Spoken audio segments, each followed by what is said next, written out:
एकदम खास, कारण चवीला भारी आणि पाम ऑइल अजिबात नाही. आपण बघताय 10च्या बातमी एबीपी माझावर. आता आणखी काही घडामोडी. पुणे शहरात दुपारपासून मुसळधार पाऊस पडला. शहरातील बहुतांश भागांमध्ये जोरदार पाऊस झाला. रस्त्यांवर अक्षरशः पाणी वाहताना पाहायला मिळालं. अनेक ठिकाणी पाणी साचल्यामुळे वाहतुकीवर परिणाम देखील झाला. काही ठिकाणी गारपीट झाल्याचीही माहिती समोर येते.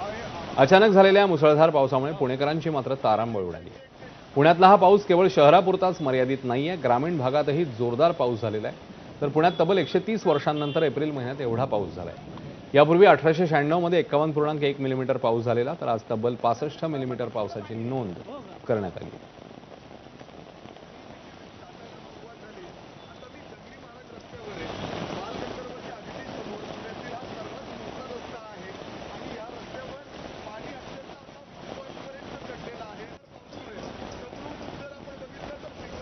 पुण्यामध्ये अवकाळी पावसामुळे एका महिलेचा मृत्यू झालाय. पुण्यातल्या सिंहगड रोडच्या मारुती मंदिराजवळ एक झाड कोसळलेलं. या झाडाखाली 3 जण अडकले होते. यातल्या एका महिलेचा जागीच मृत्यू झाला आणि इतर दोघांना वाचवण्यात पोलिसांना यश आले.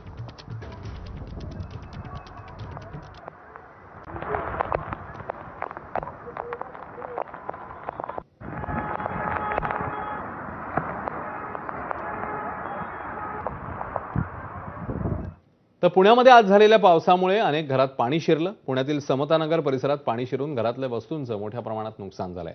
पुण्याच्या महापौर मंजुषा नागपुरे यांनी नुकसानग्रस्त भागाची पाहणी केली. यावेळी स्थानिकांनी महापौरांजवळ नाराजी व्यक्त केली.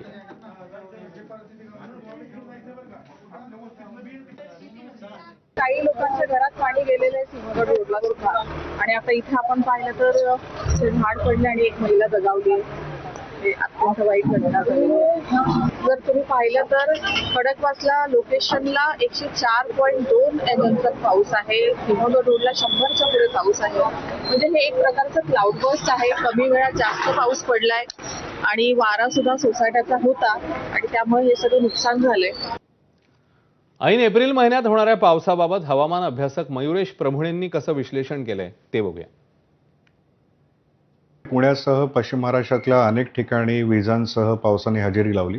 प्रामुख्याने घाटमाथ्यापासून पूर्व भागामध्ये पावसाचं प्रमाण जास्त होतं. पुणे शहराचा विचार करायचा झाल्यास पुण्याच्या नैऋत्य भागामध्ये पावसाचं प्रमाण बरंच होतं, ज्याच्यामध्ये काही ठिकाणी 2 तासांमध्ये 100 मिलीमीटरपेक्षा पण जास्त पावसाची नोंद झाली.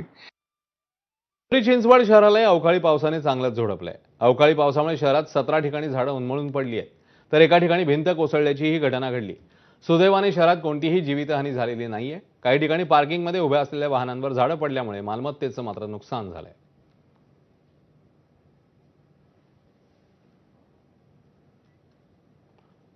नाशिकमध्ये जोरदार पाऊस झाला. मुसळधार पाऊस सुरू झाल्यावर रस्त्यांवर पाणी साचलेलं.